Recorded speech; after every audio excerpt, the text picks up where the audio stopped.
Thank you. Yeah.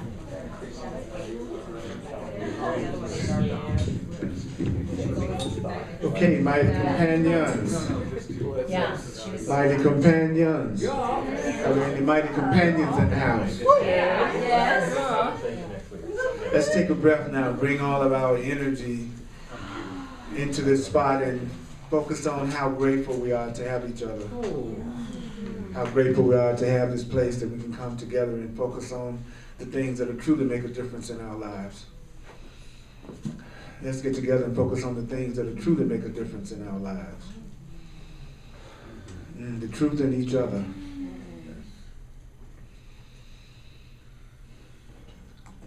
God is already here. I am forever God's. I surrender. Love is already here. I am forever love's. I surrender. Freedom is already here. I am forever free. I surrender. Abundance is already here. You are forever abundant. You surrender. The Creator is already here. We forever belong to the Creator. We surrender. We don't have to believe it, accept it, or welcome it. We don't have to believe it, accept it, or welcome it. That's what's so relaxing about the truth, is that the truth is true. Whether you believe it or not, the truth is true. Whether you believe it or not, the truth is true. That's so good to know that whether you believe it or not, you are forever loved. Whether you believe it or not, you are loved forever. Whether you believe it or not, you are loved forever. Whether you believe it or not, you're being guided. Whether you believe it or not, you're being guided. Whether you believe it or not, you're never alone. Whether you believe it or not, you are never alone. Whether you believe it or not, you are beautiful. Whether you believe it or not, you're beautiful. Whether you believe it or not, you're treasured. The truth is true whether you believe it or not. Whether you believe it or not, you're treasured. Whether you believe it or not, you are treasured. Whether you believe it or not, you are blessed. Whether you believe it or not, you are blessed. God is already here. God is already here. That which created us is already here. That which loves us unconditionally is already here. We are forever a part of that love. That love is unconditional. And we surrender.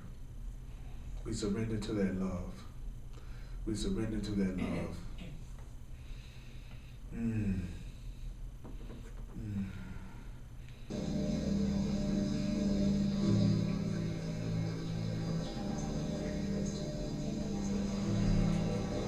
Surrender.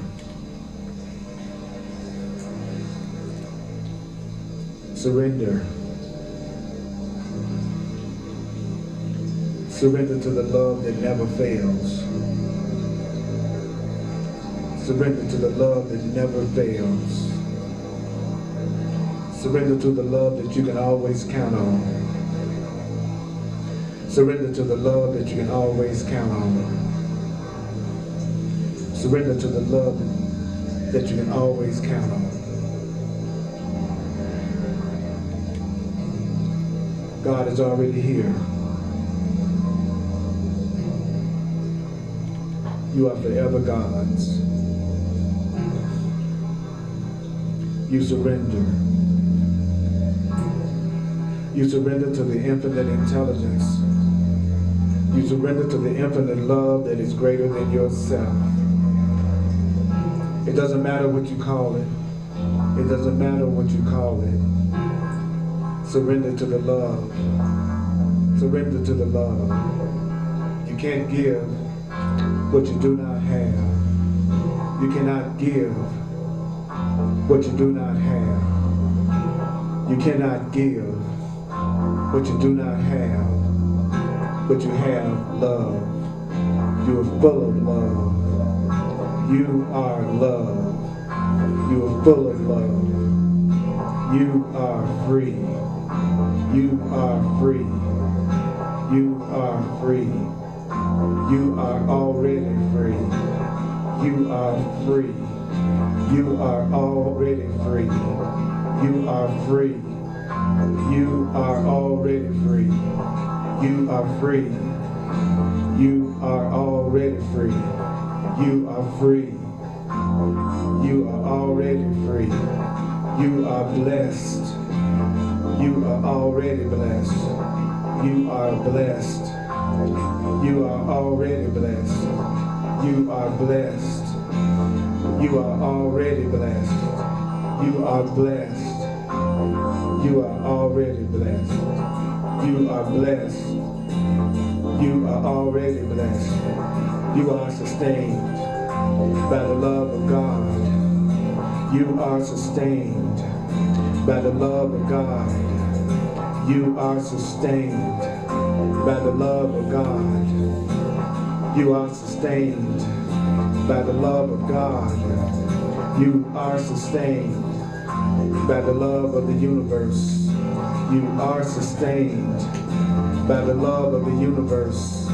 You are sustained by the love of the universe.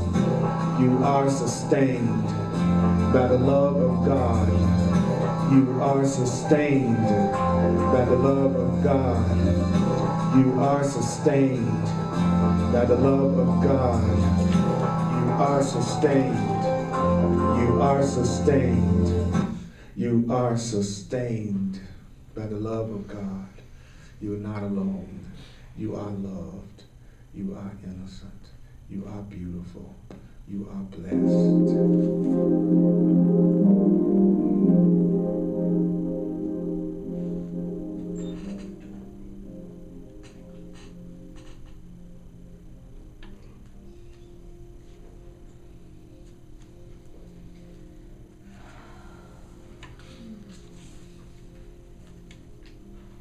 We on page 259 in the way of transformation, in the way of mastery.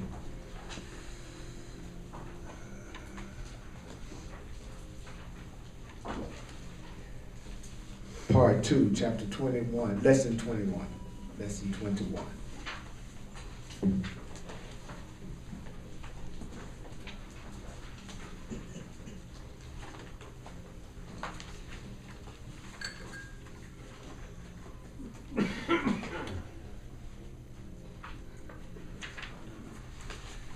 Actually, we finished that. We're gonna go to this lesson 22, self-honesty, the greatest act of love, on page 261.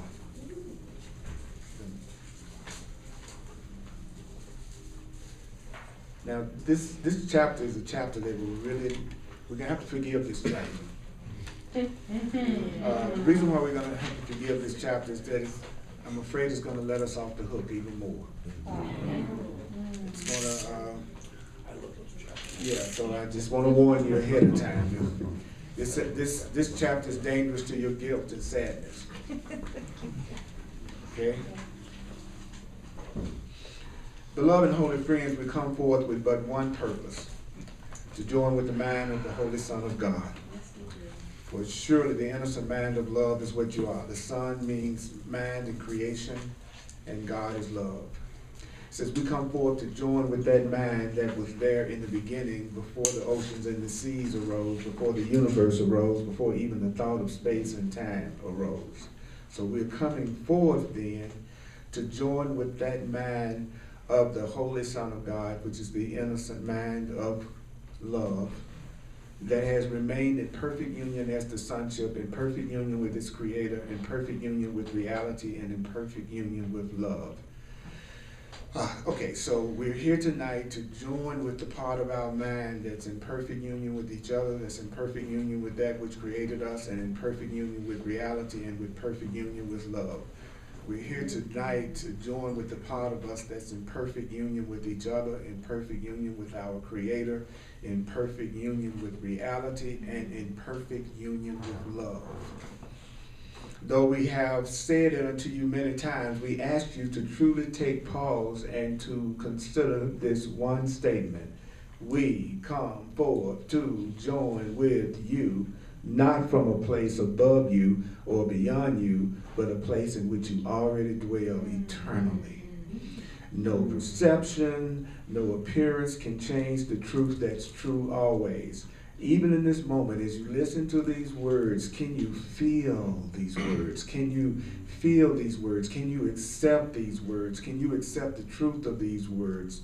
The only reason you can understand these words, the only reason you can sense the truth that comes through these words is because you are that truth that's coming through these words. And you know that truth. There's a place within you that is unbounded. There's a place within you that is eternal and never dies. There's a place in you that's invisible. There's a place in you that's incomprehensible to the world mind.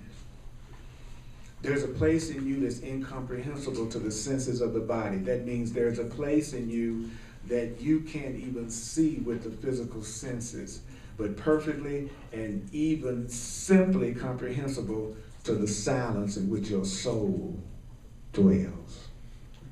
Comprehensible in a state of perfect knowledge. The reason why I'm going forward like this is because it'll help us tune in even more. The mind will kind of wander around, and after a while you start listening, it'll start coming in even deeper.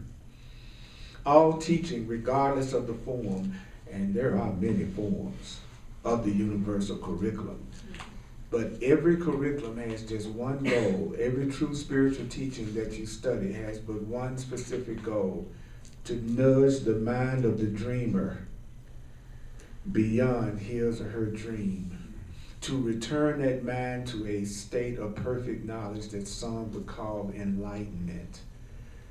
That which suddenly is flooded with light. You're going to be suddenly flooded with light. You're going to be suddenly flooded with the truth. Light is truth. So another name for light is truth. And truth is knowledge. And knowledge is love. So light is love. Therefore, we, your invisible brothers and sisters, we have come forth to join with you. The only purpose that we have is to enlighten you. That means to turn your awareness, to turn your attention to what you already know. We're in this class so that we can turn our attention to what we really already know. The only difference between knowledge and belief, the only difference between knowledge and belief, which is the same as the difference between love and fear, is that a state of knowledge, which is a state of enlightenment, the resistance to the truth vanishes. So you know when you become enlightened, because when you become enlightened, you no longer have any resistance to the truth. And the truth is, you are loved, you are loving, and you are lovable. The truth is, you are totally loved, you are totally loving, and that you are totally lovable. So when you are enlightened, you don't have any resistance to the truth. It vanishes. Initially, perhaps for just a moment, you'll let go of your stuff. But eventually, there is no longer any resistance to the simplicity of the truth. When you're enlightened, you're no longer resisting the simplicity of the truth. So this transformation from a state of fear, which is where the world is right now in many ways, to a state of love is a transformation from ignorance. And to be ignorant just means you're ignoring the truth. To say I'm ignorant or to say someone is ignorant is to say they're ignoring the truth. And you want to get to enlightenment, and enlightenment is just embracing and acknowledging the truth. That's going to occur for each mind within this dream in a very specific way. Your awakening is going to happen in a very specific way. That is, it must occur according to what is required to release the patterns that have settled into your particular mind. Your special path means that you are going to be released from the patterns that have settled into your particular mind, so you're going to have your own special way of awakening. So in a general way, these patterns are the same for everybody, but in their expression, all of our patterns have a perfect uniqueness. Therefore, the timing of your enlightenment, the timing of your awakening, the timing of your healing, the way in which your healing is going to occur, and the context that are necessary for you to be challenged. Right now, your life is made up of the context that are necessary for you to be challenged by your own self will be uniquely your own. Why? So that the belief that you have been born, so the belief that you've been holding, the belief that you've been holding, born out of fear, can be brought to attention and then released. So you're going to have all the beliefs that you have been holding, born out of fear, brought to your attention so that they can be released. That's why this is the way of transformation. It's absolutely essential that you never compare your journey with anybody else's journey. Never compare your journey with anybody else's journey. By all means, pay attention to the journeys of your brothers and sisters. Be open at all times to learn. Be open to grow. Be open to assimilate. Be open to apply. Be open to integrating. Be open to considering. Be open to pondering, but do it without comparing. Your ego always compares and contrasts. Your ego, the part that wants to keep you unhappy, is always comparing and contrasting. It looks at itself. It takes its self picture and then it compares that picture to a picture of another man without even noticing that the picture is something that you are creating. Your ego believes that it's seeing what is outside itself. Your ego is the part of your mind that believes it's seeing something outside of itself. Your ego is the part of your mind that believes you're seeing something outside of you. That the picture or the analysis of another actually exists in the other, and it may. But the point is that your ego compares and your ego contrasts, and then your ego draws a conclusion about its own worthiness, its own progress, its own state of illumination by comparing itself to something or someone else. It is always the ego that compares. It is always the ego that compares. So all of this must be an ego function, because in reality, you are as you are created to be, and you are created to be a creator. You were created to be a creator. You are a creator. That's why you will never be stuck. That's why you will never be limited, because there's not any situation that you're in that as a creator you cannot free yourself from. There's no situation that you're in as a creator that you can't free yourself from. So enlightenment is just a decision away. Whether you are in whatever kind of situation you're in any given moment, your enlightenment is just a decision away. So enlightenment has nothing to do with time. Enlightenment has to do with making a decision. The decision entails but one thing: to release the insane valuation that you have placed upon everything and everyone, especially let go of the insane valuation that you have made on yourself. So that decision for enlightenment rests on your willingness to take God at God's word. In other words, the decision for your enlightenment rests on your willingness to take this truth that we're studying and to accept it. Your enlightenment is one decision away. Love is one decision away. That decision rests on one thing: your willingness to cultivate silence. So your enlightenment rests on your ability to cultivate silence. Before I go into the next part of this, I'd like to say that when it describes what silence is, it's not going to be anything we've been taught that silence is. As a matter of fact, this definition of silence is practically trippy. So silence is not what we think it is. But before we go into it, and it's going to get out in this next section, it's going to really start tripping on us. It's going to go even deeper. And so I wanted to make sure we heard some of this before we go deeper. Are you willing to go deeper? Yes, definitely. Okay. So any comments or any questions, and please try to make them about somehow related to what we just read, or relating that to something, because that was powerful. So was there anything that you heard in this first part that you want to share? I really like the analogy that light is love, is truth. Yeah. It went hand in hand with something, I mean, like, I like science a lot, and the fact that, you know, we're just concentrated points of stardust, like we're light particles, like all of the physics about it really spoke. I mean, because my logic brain likes to kind of connect the two sometimes. I don't know. I love the synonyms too, to think of light as being love, as being truth. Yeah. Yeah. To love you is for me to practice the truth of you, to remember the truth about you.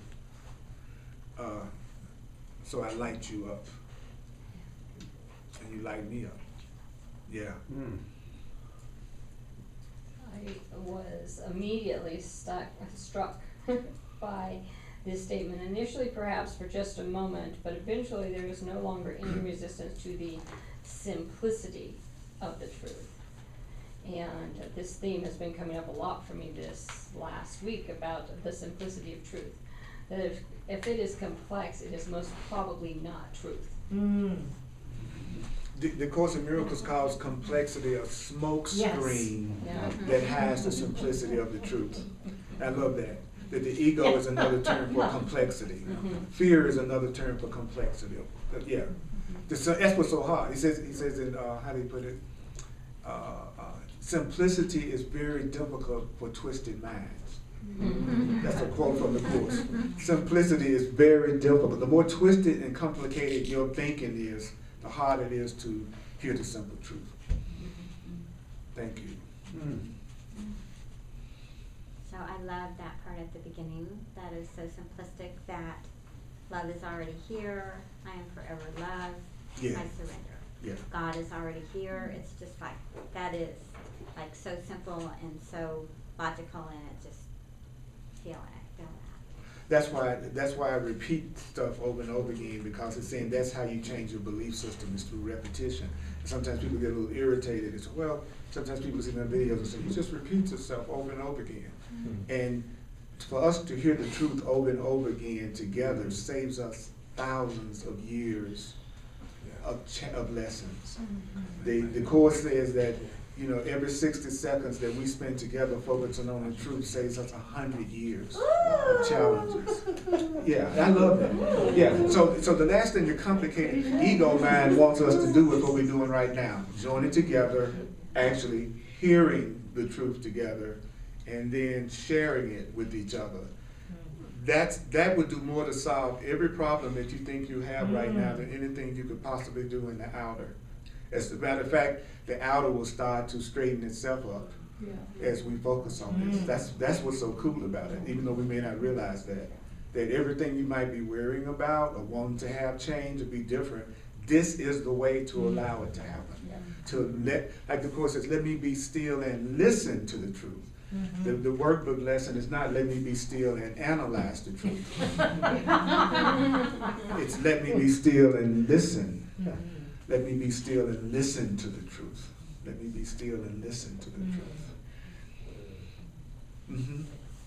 I really like where it says that enlightenment isn't based on time. It's just a decision. Yeah. I really like that, because I tend to, you know, get caught in time. And but at the same time, it causes me a lot of angst hearing it. You know, it's because the simplicity of it. You know, it's just, well, it's just a decision, and then it's just like, then I go, like, I come here and I go through all this, and I go, why am I so resistant to this decision? You know, it seems like such a simple decision. And then when I walk out into what you call the lab, you know, I think it means that we lost track of why we're doing it. It's like if you really, really got clear of why you were doing it and what the payoff would be, and what the benefit would be, and how you would receive everything you've ever wanted in your heart, everything you've ever really wanted in your heart, this will provide it to you, and you believed it at all, then your motivation would be greater and your resistance would drop. The resistance is coming from not really believing that it will be able to do what it's offering. If I really believed this would give me what I wanted and I could have it now, then I wouldn't have resistance. to receiving it. So it teaches that whenever you feel a lot of resistance, it's because you become afraid of the goal you've set. At some level, you've forgotten why you want to do it and why you're doing it. So Would you you be just glad keep to do? moving forward. Well, you remember what your purpose is. You go, okay, why am I doing this? Oh, because I want what was promised to me. Love, power, abundance, joy, safety, peace. That's what's being promised to me, that I'll be here and I'll be safe. And I will be safe even here. Yeah, it's possible. It's totally possible. Now, I wouldn't keep coming back if I didn't believe it. It's just interesting. Okay, boy, go, yeah, you do. Also, I've found that coming up to that point of decision, that final point, there's a tremendous place of fear where it's like jumping off a cliff and not knowing what's at the bottom. Yeah. And there's this primal fear that everything I am is just gonna vanish. Absolutely. And it does. Absolutely. But it's all there still. Because only what's real is left. Well, he said the fear of death is the fear of the destruction of our thought system. Yeah. And we respond to our thought system being destroyed or let go of as if we're going to die because we identify with what we think, right? That's exactly what it feels like. Because you are. You're literally letting an old image and idea of yourself that you built a whole life around, and you letting that idea go, you know, to have something even better. But at first you're kind of wondering. It's like this old story I heard about this person fell off a cliff at night and they were hanging on all night, right? And then when the sun rose, their foot was about that high from the ground. You know? And that's, you know, that's us. You know, we hang on for dear life. You know, when you let go, then you go whoop, right into the hands of God. You know, so, I love that. yeah. So you're in the dark, hanging on to the edge of the cliff. And I'm just here to tell you, you're about an inch or two off the ground. It's like somebody drowning in 3 feet of water. You know, like, all you gotta do is stand up. Yeah, and the letting go is the simplest, easiest thing. That's right. That's right. Okay, let's go. Yeah, my brother. It is always the ego that compares. That is what it says. Taught that Yeah. from the day we're Yeah. born. You must compare. When we're semi-awake, we still do it. But I think being awake, we can say, no, I'm not going to do that. That's It's a not the way decision, I like you keep saying. It's a decision. You know, it's like I keep acting like my habit is something but a decision. It just trips me out. Every time I think about, I'll be happy when I decide to, not when somebody speaks or acts differently in some situation or circumstance is different. I'll be happy when I decide to be happy. It's as far away as a decision, and my ego is comparing to myself to everybody and everything else. Like he's saying, it's the comparison that's doing us in, you know? So this next part is gonna give us such a cool inner silence, which is the threshold to wisdom divine. Okay, so we already have wisdom within us, but we can't access it unless we have what? Inner silence. So he says the theme then of this lesson is the cultivation of that inner silence, which is the threshold to wisdom divine. How then does the mind come to true silence? That's what it says. What does it say next? It's not merely a matter of closing your mouth. Okay, so what we're being taught has nothing to do with you sitting up here and me sitting up here closing our mouth and being quiet like this. He's saying it's not simply a matter of shutting out the noise of the world. I come home, I shut the world out, I don't watch the news, I don't watch the TV. You know what I'm saying? I'm going to shut the world out. He said, nope, that's not it either. He said it's certainly not a matter of ceasing to listen to others, whether they speak the words of praise or words of criticism. Quite to the contrary, silence can be cultivated in a number of ways. Now I'm going to go a little bit fast to this section because you'll recognize it pretty quickly. Then it's going to go to the main point that I want you to hear that's really awesome. He said silence can be cultivated in a number of ways. Initially, silence would look like something you do through the body. In other words, you breathe deeply and rhythmically. You might sit next to an ocean. You might sit beneath a tree. You might become absorbed in the wind, or to merely practice the ancient art of remaining silent without speaking as you go through your daily events. All of these begin to cultivate a relaxation within the brain, the nervous system, and the body. Yet these things are merely projections of your mind anyway. So to still the body, to calm the body, to allow the activity of the brain hemispheres to relax and become more harmonious is in fact an initial step in bringing the mind to silence. All the other stuff we learned about breathing and quietening ourselves from within, he says that's just the initial step. But far deeper than these things is this, that genuine silence, which is indeed the threshold to wisdom, and wisdom is nothing more than enlightenment. True silence requires the cultivation of deep self-honesty. That's the truth. Silence, genuine silence, is just you really being honest with yourself. And I never would have thought of silence as being just self-honesty. So it's going to get deeper into that. What about you? Isn't that kind of a different way to think of silence, as being honest with yourself? That's silence, that's genuine silence. It says, honesty is that act in which the mind is no longer committed to hiding from its own darkness. So you're being honest with yourself when you're willing to really take an honest look at your stuff.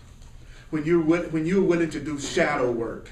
When you're willing to really look at what you would think of as the negative aspects of your own consciousness and of your own personality and of your own mind. So being honest is you no longer being committed to hiding from your own darkness. So I've said many times that in many ways that it is necessary to enter into the blackness of the ego in order to discover what you want no longer. So that means you might be in the middle of one of the most fearful, challenging times of your experience. But if you are, you just entered into the blackness of your ego, because out of this experience you're supposed to discover what you don't want no more. So you go through periods where you put yourself in situations for the purpose of getting really clear about what you don't want no more. And sometimes that happens in relationships. You are in a relationship, and after that relationship you go, I really know what I don't want no more. I'm absolutely clear about what I don't want anymore.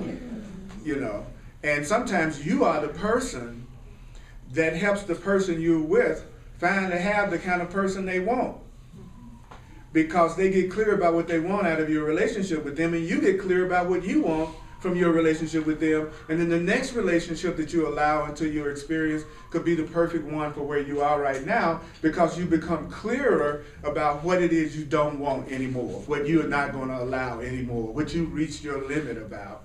So in truth, for anyone who makes such a journey, that which the ego is becomes repulsive, repugnant, and hurtful to oneself. And that's the only thing that matters. In other words, what matters is you realize that you are hurting yourself through your ego, which is the false ideas that you have about yourself. So when you begin waking up, and when you go into genuine silence, that's you taking a good hard look at your own stuff. And it also might be a situation that you are really in that's fearful and frightening to you in some way that causes you worry and concern, but it's also making you absolutely clear about what you no longer want to put yourself through anymore. So therefore, understand that in the way of transformation, although we've covered much territory in these lessons so far, a cornerstone of the universal curriculum must always be the cultivation of what? A deep self-honesty. And I like to say honesty with yourself. I think sometimes that hits home even more. He says, in being honest with yourself, this is what you do. Okay, so this is how you become honest with yourself. Would you like to know how to really be honest with yourself? Okay, to be honest with yourself, First of all, you decide to simply observe your mind. That's the first. I'm going to observe how I think. I'm going to observe my mind, and then I'm going to simply observe the behavior that flows from the mind through the body as your body gestures itself into the world. In other words, true self-honesty requires time. So you need to be patient with yourself as you are cultivating genuine silence. And genuine silence is genuine self-honesty. And genuine self-honesty is no longer hiding your own ego from yourself and be willing to look at your own darkness and to look at the things that you believe that are not truly loving. So self-honesty requires time, because the ego is the attempt to replace honesty and truth with dishonesty and falsity. So there's one part of the mind that is dishonest, and there's another part of the mind that is honest. So when you have dishonesty in your mind, you project the dishonesty, and then you see what you call dishonesty in others. Dishonesty in others is a projection of your own hidden dishonesty with yourself. So you identify with the honesty in your mind, and then you say, I'm an honest person, and then a person doesn't identify with the dishonesty in their mind, and they say the other person is dishonest. So we project what we don't want to own. So projection makes perception. Everything you see is a projection from your own consciousness of what it is, in most cases, what the person doesn't want to own as being a part of their own consciousness. And self-honesty is me being honest with myself and saying the characteristics that I see in other people are thoughts in my own mind. They're not characteristics of you. They're characteristics of the thoughts that are in your mind. And that's a big difference. What you see is not a reflection of you. What you see is not a reflection of you. What you're seeing is a reflection of what's in your mind, what's in your thoughts, what's in your consciousness. That's a big difference. You are perfect. You are whole. You are innocent. You are loved. That's who you really are, whether you believe it or not. That's the truth about you. The part of you that does not believe that projects that outside of itself, and it looks like other people are not loving or not honest or not kind or not free. So if you're practicing true, genuine silence, you are just really looking, saying, I am willing to take a look at my own darkness. I'm willing to take a look at where I'm deceiving myself. I'm willing to take a look at where I'm fooling myself. I'm willing to take a look at how I hurt myself in my thinking. And if I'm in a situation right now that's really frightening me and worrying me, and I'm upset about that, I am actually in a situation that is exposing what it is that needs to be brought up to the surface and released from me. So that's what's happening with what you call unhappy negative situations. Okay, so before I go, the next part is a really trip, and I'm gonna stop again. Any thoughts, questions, sharings? Okay, we're gonna work my way around. So, I wrote down, and this may not be right, that's why I'm asking. Looking at others demonstrates a reflection of what's in my mind, i.e. ego. Right. Not mind of God. Yeah, right, exactly. Exactly. That's what he's saying. We all, if you remember at the very beginning, it told us that the true part of us was created, was joined with each other, was joined with our Creator, was totally loving, and was totally connected with the mind of God. That's our true self. Your true self is whole and complete and perfect. I'm going to keep saying that. Your real self is not at all flawed or incomplete in any way. But we are free to think anything we want to think. And we have thoughts that are not true, that we are thinking, that we are identifying with, and by identifying with those thoughts, we are creating what it is we think we don't like, but it's a reflection of the thoughts we have in our own consciousness that we're projecting outward. So there's not any situation that any of us are trapped in. I don't care what you think you're going through right now, you're not trapped. You're not trapped. You're not trapped. You don't have to keep experiencing that situation if it's something that's not giving you any peace or joy. Do not tell yourself you are trapped. You are not trapped in any situation that you're in unless you think getting out of the trap depends on anything other than a decision on your part. A decision to allow the universe to support you by bringing everything and everyone into your life that will free you immediately and help support who you really are. Because what you're trying to do, you can't do by yourself. You can't wake up by yourself. You can't become enlightened because unless you're willing to have unity and oneness and joining, because enlightenment means you know you're not alone in anything. So we're working our way around. Somebody else had their hands up over here. It's okay. It's okay? Yeah, I'll let it linger, and if it Let comes, it linger. if it comes back up, then I'll. Okay, okay, yeah, cool. So I really love this passage, by the way. This silence that just spoke to me. So I'm gonna try and make a connection. I want to see if it's true or not. So if light is love is truth, and truth is the enlightenment, and truth is enlightenment, and enlightenment is no resistance to the truth. There you go. Then getting towards the truth is cultivating silence, and cultivating silence is kind of this like new holy trinity, or this trinity of meditation, prayer, and self-introspection. So like with the three of those, like getting the meditating, breathing correctly, then next level of cultivating the genuine silence, and then praying for God, what would you have me say? Like the third part of it, like the outward reflection. Then my projection of my reality essentially changes at that point entirely. It's after the last part, that was awesome. And the last part was self-honesty, which was you being willing to look at, I call it shadow work, when you're willing to look at your own subconscious beliefs that are not so pretty as you define pretty about yourself, which is what the average person, that's where most people stop. They stop at them owning their own hatred, their own fear, their own jealousy, their own insecurity, their own murderous thoughts, their own attack thoughts. The Course in Miracles calls it, we cultivate what's called a face of innocence. And we have two faces. The Course says we are two-faced. And basically what it's saying is we have one image of ourselves that's really, really nice that everybody else is always messing with, that we wouldn't get mad at them if they didn't mess with us first. And he says that everybody makes one of those faces. Everybody, the nice me, that's so nice that everybody's always messing with. And then he says underneath that face is another face.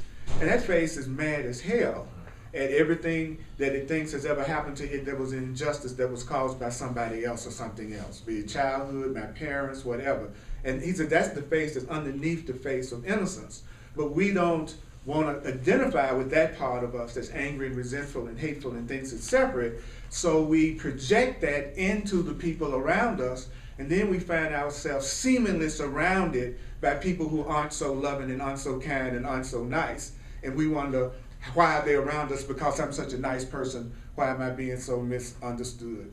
And so if I'm willing to look at my darkness, he says, then that's when the Holy Spirit can look through your eyes and free you from it and heal you, because you're willing to look at it so it can be dispelled. Most people go, okay, I'm willing to take a look at it, then what? And then the truth is, if you really took a look at it, you wouldn't even ask then what, because there wouldn't be any need for a then what, because it would be gone. See, how you know you haven't really honestly looked at yourself is you still think the problem is still there, which is deep. Because people go, I'm going to look at myself and then what? Well, actually, when you honestly look at your own ego, when you honestly look at your own fears, they disappear. They disappear at the point you're honest about it and look at it. So that's the easy way. That's the easy way. The easy way is for me to be willing to take a look at my own ego so it can disappear, rather than pretend I don't have it and project it on all of you, and then look at it like you're the ones that's the problem. Then I'm spending all my time trying to change you all so I'll feel good. You know, like what the stuff we're seeing now. If white folks change, then black folk would be okay. If the police change, then we'd be okay. If the black folk change, we'd be okay. We're watching a beautiful play being acted out of the ego in a beautiful technicolor right now. We are seeing just what it's saying.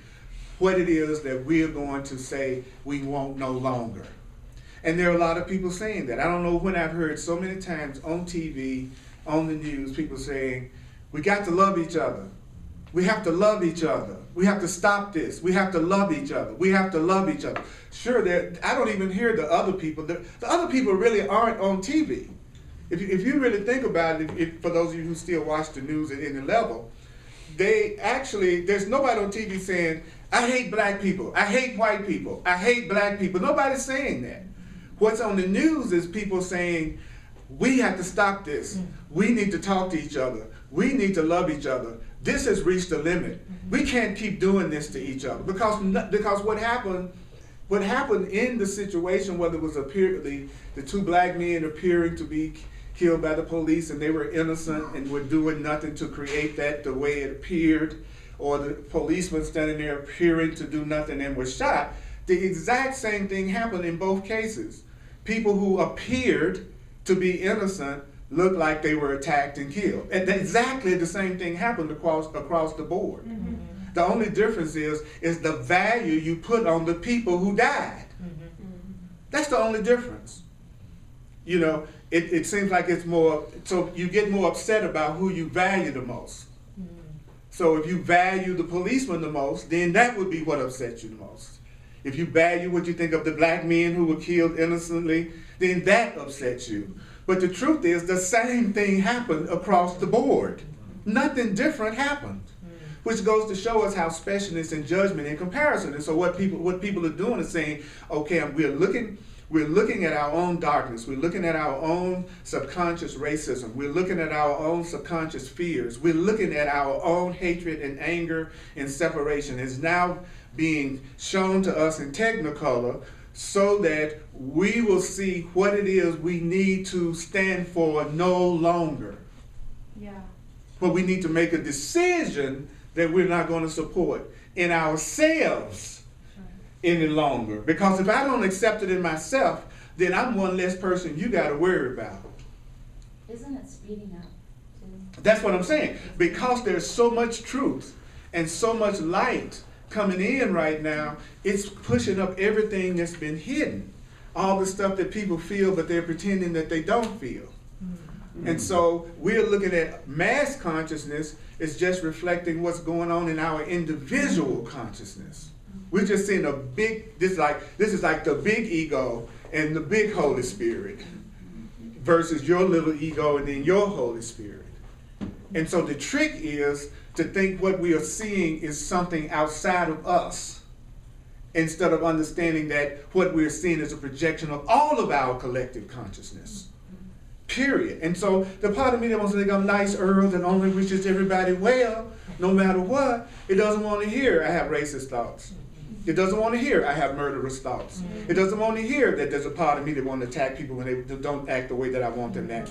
There's the part of me that doesn't want to hear I'm so afraid I might shoot you 4 times just out of my perception of who I think you are as being such a dangerous person. You know, like I was saying Sunday, I know what it feels like to have a policeman pull me over and think that I don't know what might happen.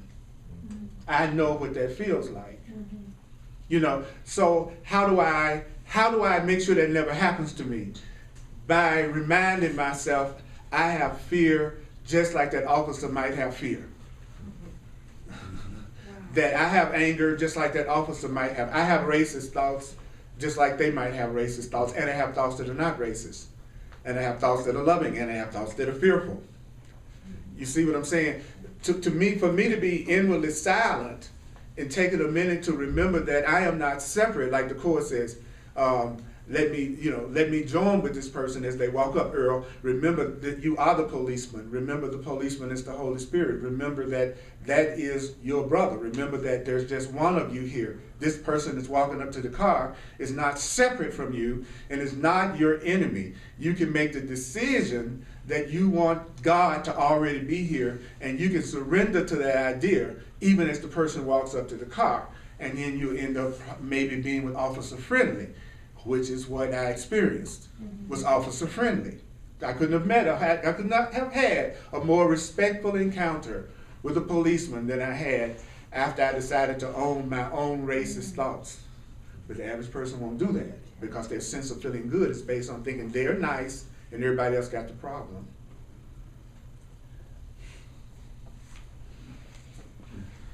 Okay, so because this is surfacing for all of us, Mhm. and it's reflecting a part of my consciousness, our consciousness, because it's surfacing to be released. That's right. Okay, so I just heard you share that when we recognize it and we can look it in the eyes, then that's when it can release. That's when it can be released. Right.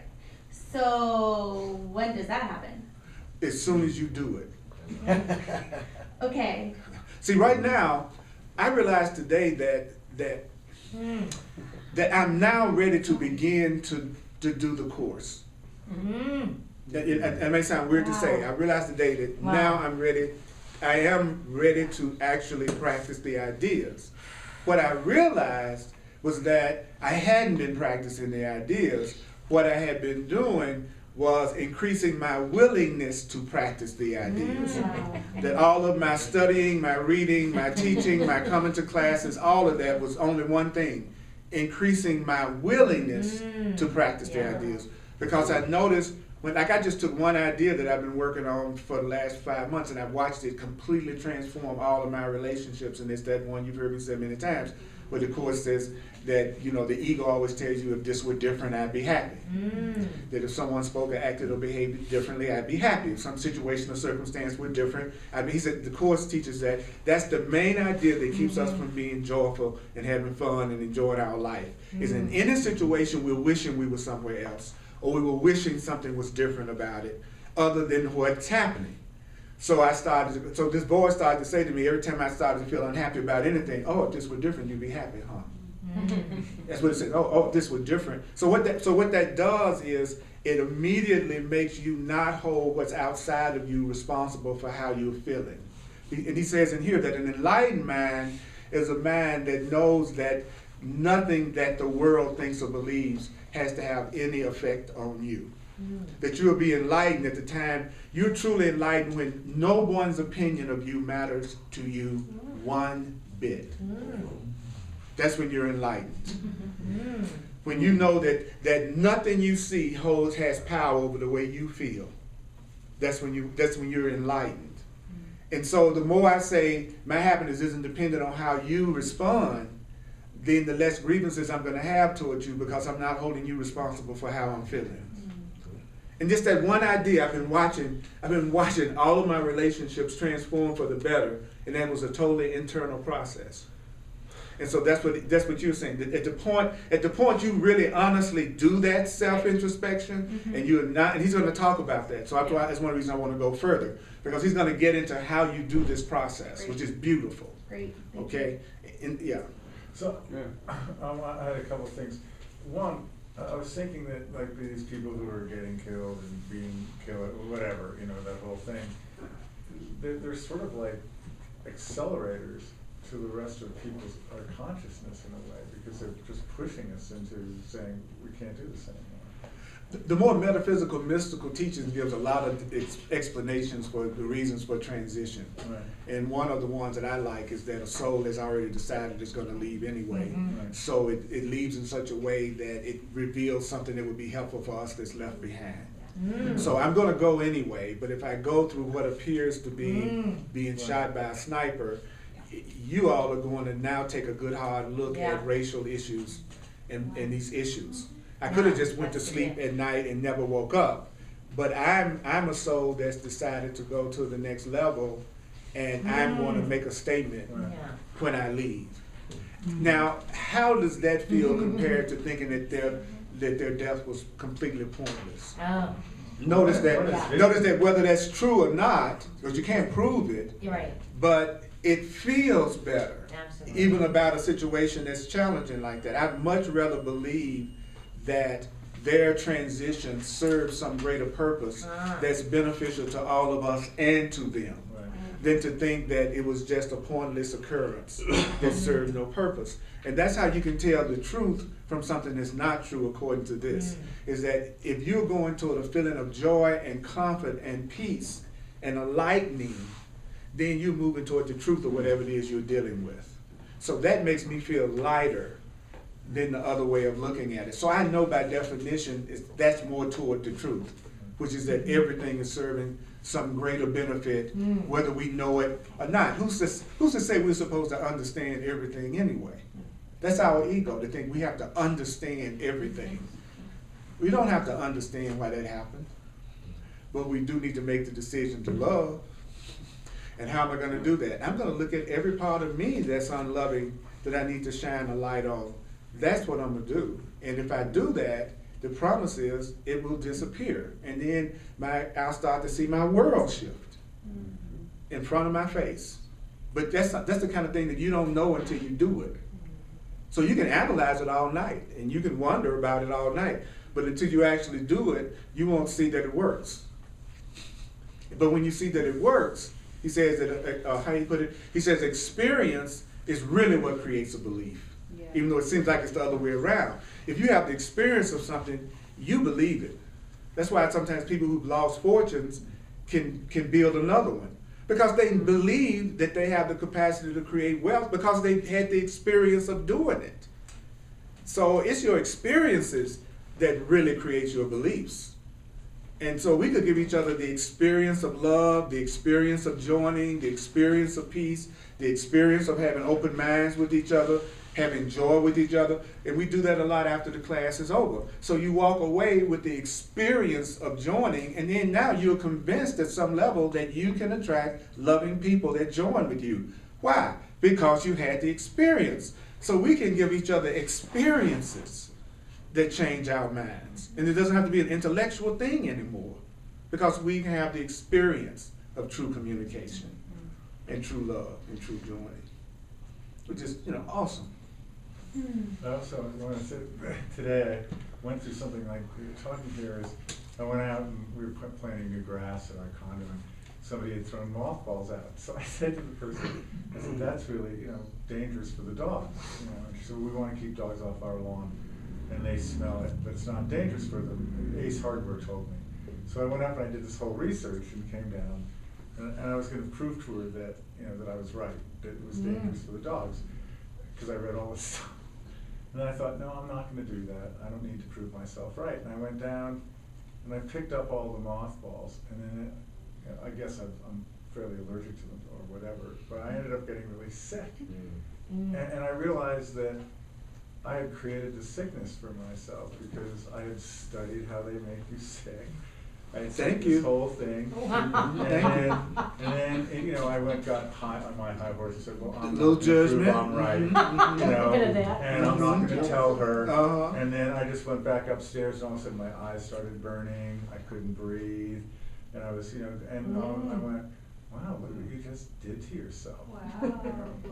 It's like, I love when people talk, because there's so many things in the Course of Miracles and Way of Mastery that addresses that. Like he says, whatever comes through you has to have an effect on you. Wow. That nothing can come through you without having an effect on you. And if people knew that whatever they were allowing to come through them was going to have an effect on them, then people would think twice about what they let come out of them.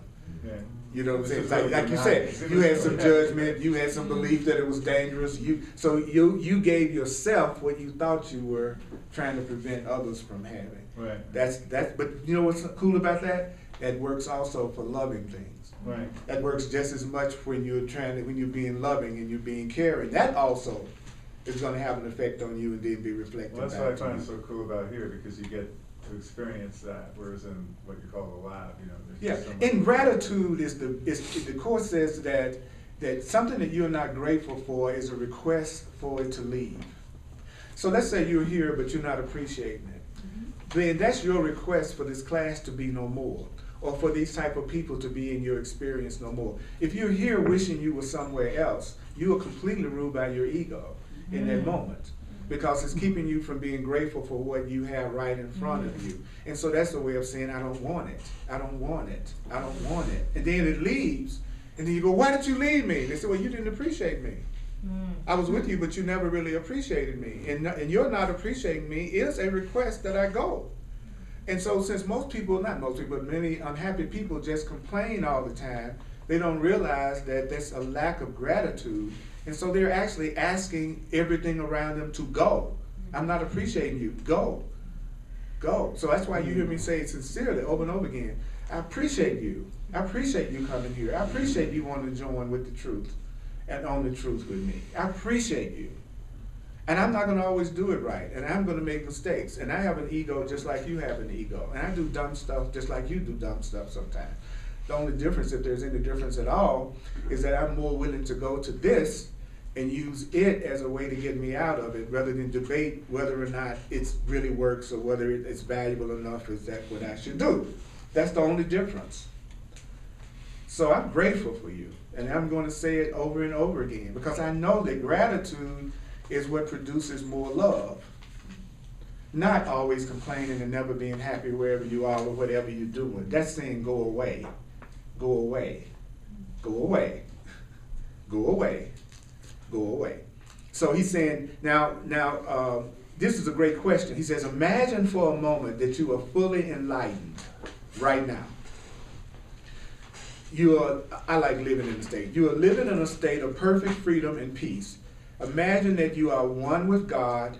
Would there be anything that you would need to be dishonest with in your own mind? If you were really perfectly free, perfectly in peace, know you were abiding with love, he says, what would you be dishonest about? What corner of your mind would you have failed to embrace in light? Therefore, in truth, beloved friends, understand well that the ego is just your attempt to replace honesty with dishonesty. And what would be dishonesty? Dishonesty would be an unwillingness to look at your stuff. Mm-hmm. See, we think dishonesty means something that you may be telling somebody that's not true. He said, you're being dishonest if you won't really look at the connection between what you are experiencing and what's going on in your own mind. That's a dishonest person. They're blaming people in situations for their unhappiness who really are not responsible for it. And that's they're not looking at what part of my consciousness do I need to expose to the light in order to be released. So it's a part of your mind, he says, that's always trying to make you be dishonest. What does that mean? There's a part of my mind that's always trying to convince me to say, it's your fault. Like I said, it's your fault. So then he goes on to say, in fact, one could go so far as to say that those that would seek for the devil need only look at the ego, in which case the ego becomes egocentric. Your sense of identity is all wrapped up in defending and protecting a false image of yourself. So most people are wrapped up in trying to protect the way that they see themselves in their point of view. Would you agree with that? Yeah. That's, if you really be honest, that's what most people are trying to protect, is their image of themselves. And he says much resistance is pervading your human domain, which is only this: no, I will not look honestly. No, I will not look honestly. I must uphold the image I need to believe is true about myself. I need to uphold the image that I need to believe is true about me. I need to uphold the image that I believe is true about me. This is not love. This is not truth. It's not loving to try to uphold and keep going an image about yourself that you know is not true. And any image of yourself that says you're less than whole and perfect and complete and loving and lovable and powerful is a false image. It's a false God. It's an idol. So an idol is anything that you put before your peace. Mm-hmm. An idol is anything you put before your peace. That could be a parking space that somebody took. Anything that you give up your peace for is your idol. That's deep, man. Yes. And all of a sudden you see really quick how many idols you have. And it gives a whole new meaning to the term idol worshiper. Because you think of how many things we let upset us all the friggin' time. It's almost like anything's more important to me than my peace. I give my peace away about anything and everything that happens. I had idols everywhere. So I'm glad to admit to myself that I have this darkness if that's how it's going to be dispelled. I was hiding it as long as I thought it was not going to be helpful for me to expose it. So I have this great title about being the best denier. And it came to me because of death. Okay. In our family, there was no grief. There was sometimes not even an acknowledgement, hardly, of something that came and went. And I didn't know how to grieve. And then when I finally started grieving, I over-grieved. And then it's like my emotions, I'm just sometimes not in touch with them. And I realize that I'm shoving them out there somewhere and I'm just denying them. And that all falls in this category, right? That's right. Right. That's right. So, but I mean, I'm very well aware that I do that. I just am not exactly sure what step. Well, that's what I'm saying. That he says it takes time. See, what happens is, you know what I'm saying? That's what he means. It's like, this is going to be a process. This is going to take a minute for you to really get honest with yourself, for real. Because the things that we are willing to say we don't like about ourselves are usually just a cover for what we really don't like about ourselves. So it's really just the starting point. Like when somebody tell you, oh, okay, this is the thing I don't like. No, that's the thing about yourself that you're using to hide the thing you don't really like about yourself. How do I know that? Because you said it too quick, too fast, and too easy. That's how I know that's not the real deal. Which goes back to the Course in Miracles saying you're never upset for the reason you think. You know, okay, tell me what you're upset about. Oh, I'm upset because my husband didn't blah, blah, blah. Okay, now we can take that off the board. That's not really what you're upset about. So we can just start out with that. We know that's not the issue.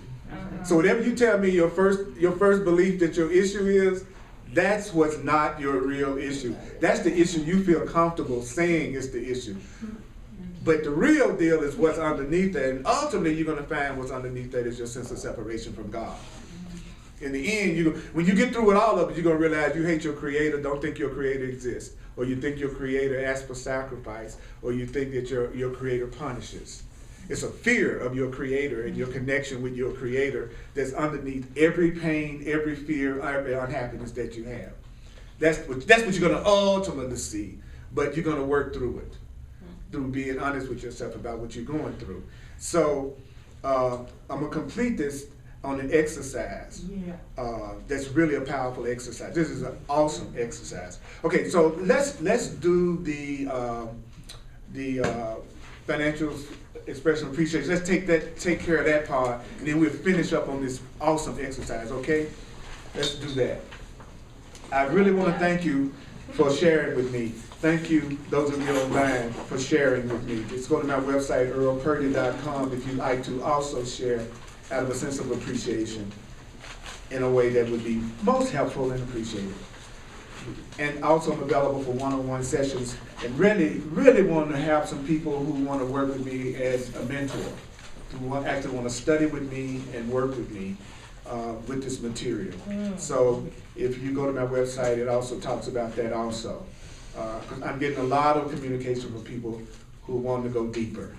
And so I'm available for that. So let's do it. Let's do it. I want to thank you for this moment here, because it really, I was reading the Course in Miracles, chapter 24, Specialness and Separation.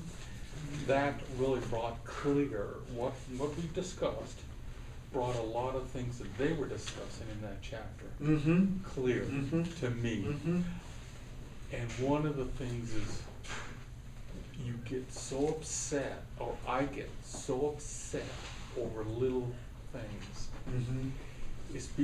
And I'm beginning to realize I'm trying to protect my specialness. That's right. I'm so special. That's right. How am I letting this get I don't, but I should be thanking and show appreciation to what I perceive to be outside. Right. Helping me. Right. It's teaching me. That's right. How to get over this. That's right. And I have to be patient with myself and allow the process to unfold the way it's supposed to. And that's why I was saying that that self-honesty requires time. And also, the more impatient you are, it means that's the least that you believe that what you're going to do will work. That impatience is actually you saying, I don't believe this is going to work. It doesn't mean you believe it's going to work, but you're just in a hurry. Your impatience actually means you don't have confidence that it's going to work. he says that those who are sure of the outcome can afford to wait. Yes. So if you're really sure of how it's going to turn out, you're going to kick back and just go through the process. If you don't have any faith, you want it yesterday, but not you want it yesterday because you believe you deserve it so much right now, because you really have a whole lot of doubt and a lack of faith. You know, but you're not bad. See, that's the thing that we need to remember, that you won't be honest with yourself as long as you think you're intrinsically sinful, guilty, or bad. But if you go, okay, bottom line is I'm okay and I'm loved. That's bottom line. That's it. That's the floor. Now, anything else is just misperceptions that I have that need to be corrected, but it's not a reflection of who I am. Then you're able to be honest, because now your actual identity is not at stake. It's not saying you a bad person. You just have some thoughts that are causing you pain, or that's causing you hurt. See the difference? So, you know, it's like when you're dirty and you take a bath, you know the dirt's going to be washed off, but the body that's beneath the dirt is the same. And that's us. You are loved. You are loved. You are innocent. There is nothing that can change that. You just have some beliefs to the contrary. And that's what's making you unhappy. And then the world is a mirror, so it reflects back to you through accidents, upset, fear. And then when you get to the point that you can go, even that is also neutral. That also isn't even inherently bad. That's just what I'm calling it. Then you watch another level of peace happen in your world. You know, he's saying that when you get to the point you can say a murderous thought and don't feel guilty about it and know that that's just a thought that came up, that's when you get beyond it, not by judging it as bad and then crucifying yourself for having it. Yeah. And he's going to get deeper into that. This is a very powerful section if you have the book. So we're going to do a quick exercise in being honest with yourself. And I'm going to do this a little bit different in that if you want to play. And what I'm going to do is, when I ask the question, I'd like those who don't mind doing it to raise their hand if it's true. Okay? If you don't want to, that's okay. But I want to bring my stuff up and look at it like he's saying. Okay, so we're going to cultivate deep self-honesty, all right? He says, by merely answering these questions. Question number 1. Have you ever had a murderous thought? Yes.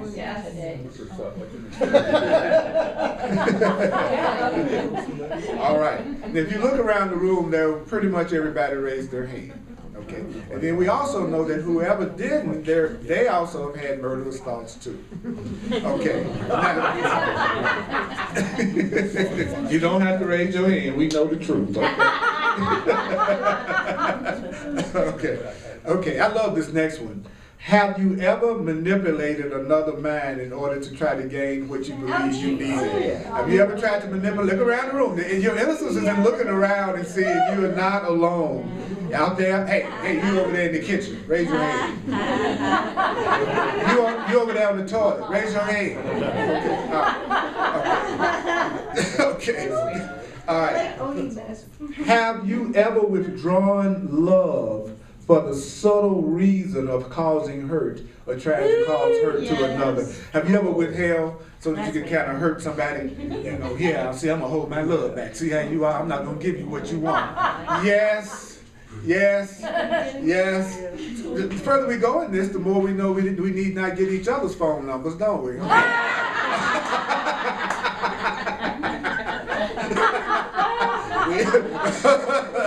No, actually, I would feel more comfortable being in a relationship with you who would admit you have these thoughts than I feel safe around anybody who tell me that they love everybody.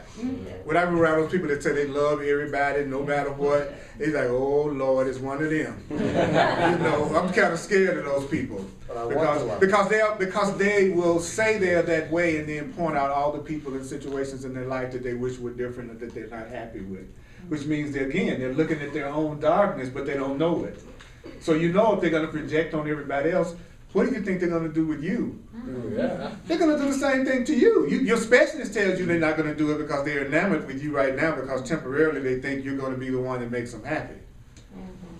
But you know if they're still talking about and projecting on everybody else, that you next in line when you don't act out the script. Okay. So, have you ever had disrespectful sexual fantasies. Oh. Okay, what is objective? Yeah, that's subjective, isn't it? Well, if you say, well, in terms of what we think of as disrespectful, it could be many things, but this is one of the things that come to my mind. A disrespectful sexual fantasy would ultimately be me recognizing that I did something or I had some imagination of something I wanted to experience with you that you didn't want to experience with me. Does that make sense? Yeah. It would be me having a fantasy of doing something with you that I don't believe you would want to do with me. That's one way I see it. And there are other ways. Anybody have any other ways that they could see a disrespectful sexual fantasy? I had a big problem with this one, so I'm open to hearing it. Well, wouldn't for me, a disrespectful sexual fantasy would be anything that fit within my definition of what's a respectful way to treat someone. Okay. So if for my definition for respectful was that I don't call anyone bad names, for example, Okay.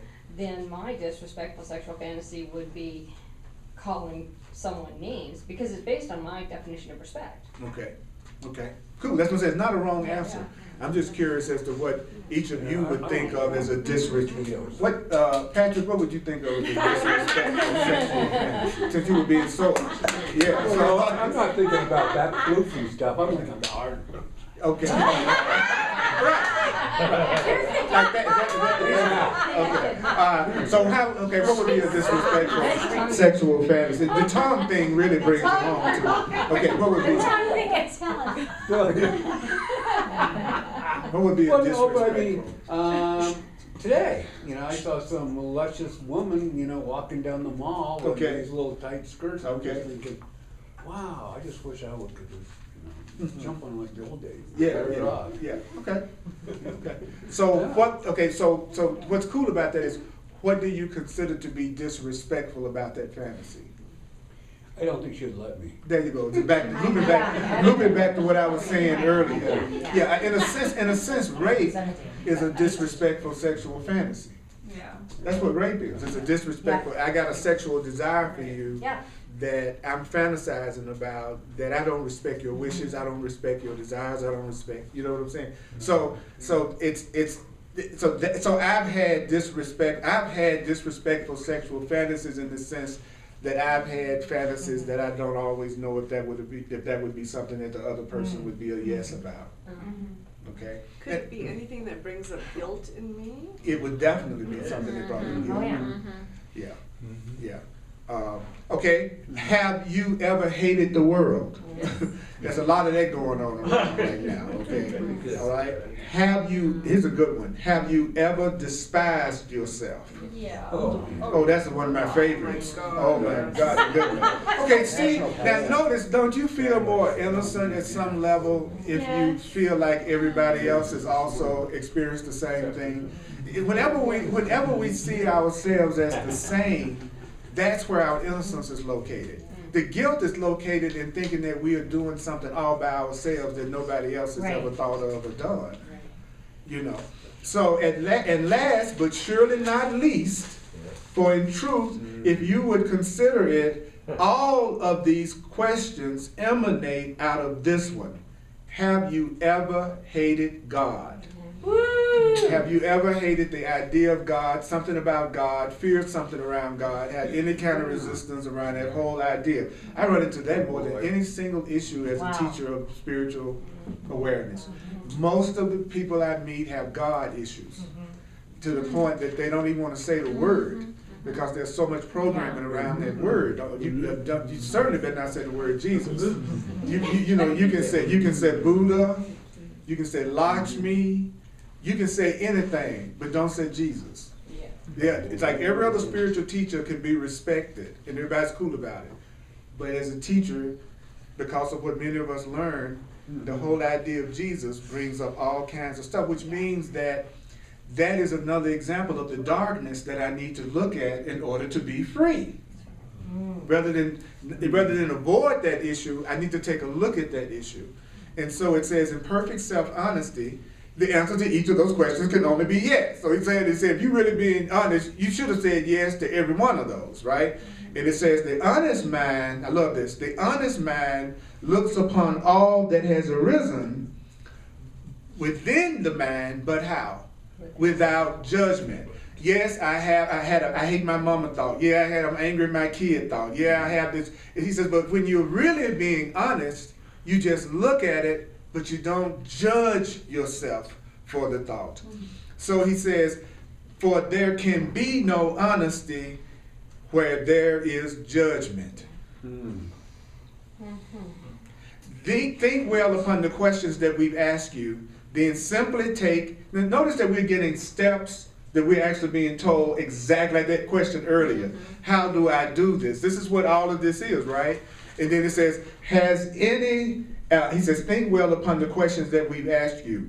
Then simply take it a step further and ask yourself, has any of that type of thing that we just got through talking about occurred within your mind recently? Yes. So all these questions we answered, has any of that happened to you recently?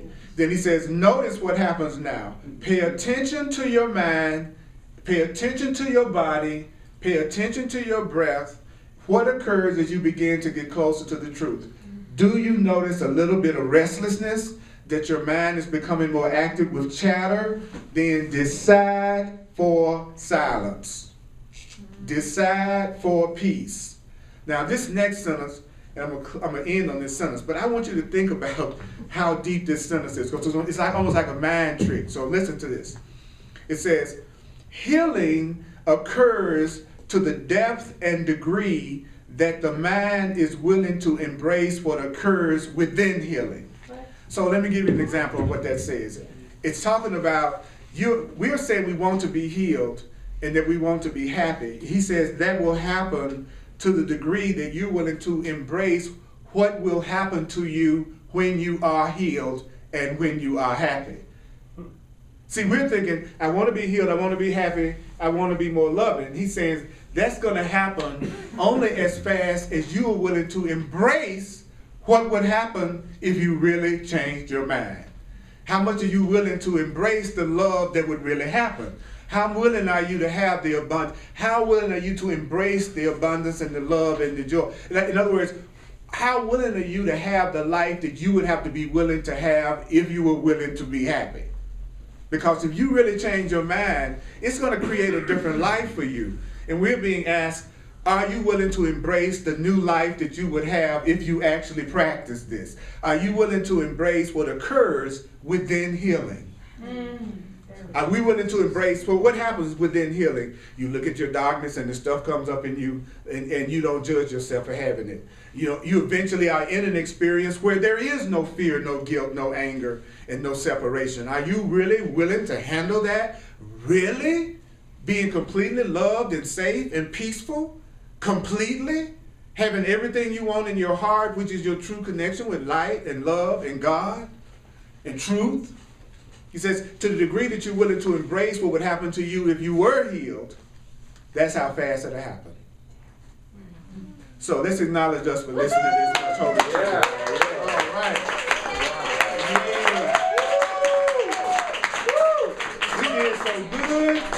We did so good.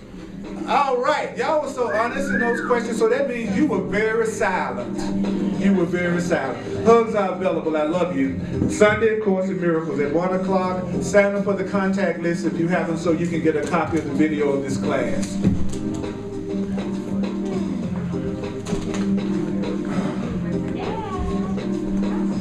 Love you.